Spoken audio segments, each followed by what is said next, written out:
শান্তা দত্ত দেকে মঞ্চে ডেকে নেব আর তার হাতেই সম্মান তুলে দিতে মঞ্চে আসতে অনুরোধ করব বাংলা নাট্য জগতের কিংবদন্তি বিভাস চক্রবর্তীকে। মঞ্চে ডেকে নেব লাল বাবা রাইজের পক্ষ থেকে পরিমল পোদ্দারকে।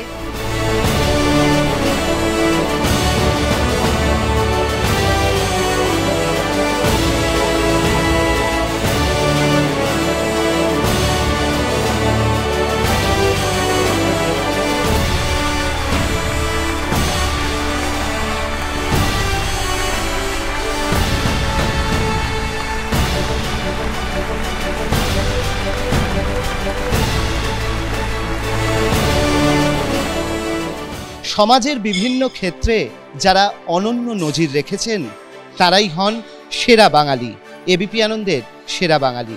আর এবছর 2025-এর সেরা বাঙালি শান্তা দত্ত দে।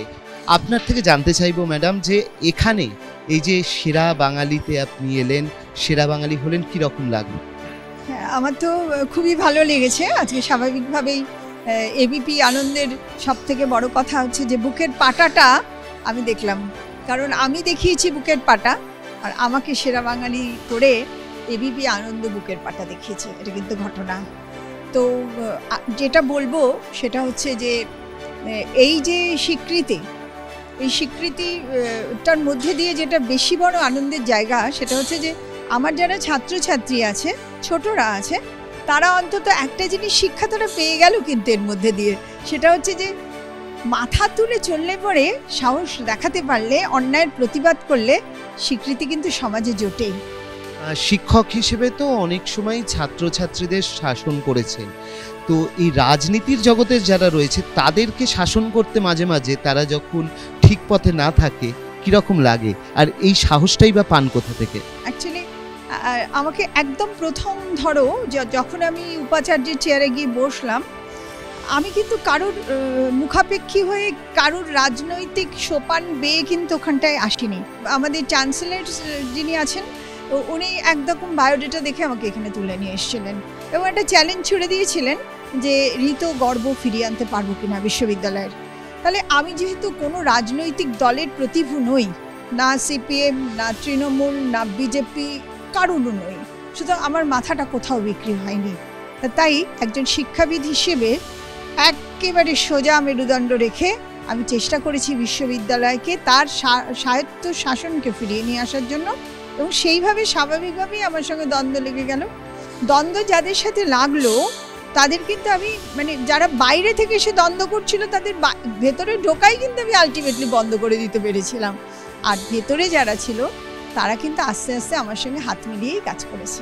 আর অন্যদের জন্য আপনার কি সাজেশন থাকবে যে মেরুদণ্ড কিভাবে সোজা রাখতে হয়, কিভাবে চোখে চোখ রেখে নিজের কাজটা চালিয়ে যেতে হয়? আমি একটা কথা আচমকাই একদিন তোমাদের চ্যানেলের কাছেই বলেছিলাম, আচমকাই বলেছিলাম যে ভয় যেমন ছোঁয়াচে সাহস তেমনই ছোঁয়াচে। তাই সাহসটা কি যদি একবার যদি কেউ সাহসী হয়ে উঠতে পারে না, যে সে তার নিজের মেরুদণ্ডকে সোজা রেখে সত্যি কথাটা মুখের উপর বলতে পারে, তাহলে কিন্তু সে জয়যুক্ত হবেই। আর লোভটাকে সবথেকে যেটা বড় কথা, সাহসটা কোথা থেকে আসে সেটা আগে জানার দরকার। সেটা হচ্ছে জানো, লোভের সঙ্গে ভয়ের একটা গুরুতর সম্পর্ক আছে। আমার চেয়ারের লোভ, আমার নীলবাতি গাড়ির লোভ, আমাকে দেখলে লোকে উঠে দাঁড়াবে উপাচার্য বলে, এর লোভ, আমি যদি সেটা হারিয়ে ফেলি, এই লোভ থেকে কিন্তু ভয়টা আসছে যে বাবা যদি হারিয়ে ফেলে তাহলে একটু সমঝে সাবমিট করে চলি। আমি যদি লোভটাকে জয় করতে পারি তাহলে আমার ভয় থাকবে না। এই শিক্ষাটাই কিন্তু আমি ছোটদের দিয়ে যেতে চাই। লোভকে জয় করলে আর ভয় থাকে না, আর ভয় যেরকম ছোঁয়াছে সাহসও এরকমই ছোঁয়াছে। আর এইভাবেই তিনি কিন্তু চোখে চোখ রেখে কথা বলেছেন এবং একজন উপাচার্যের যে জায়গা সেই জায়গাটা উঁচুতে রেখেছেন, আর সেই কারণেই তিনি এবারের সেরা বাঙালি।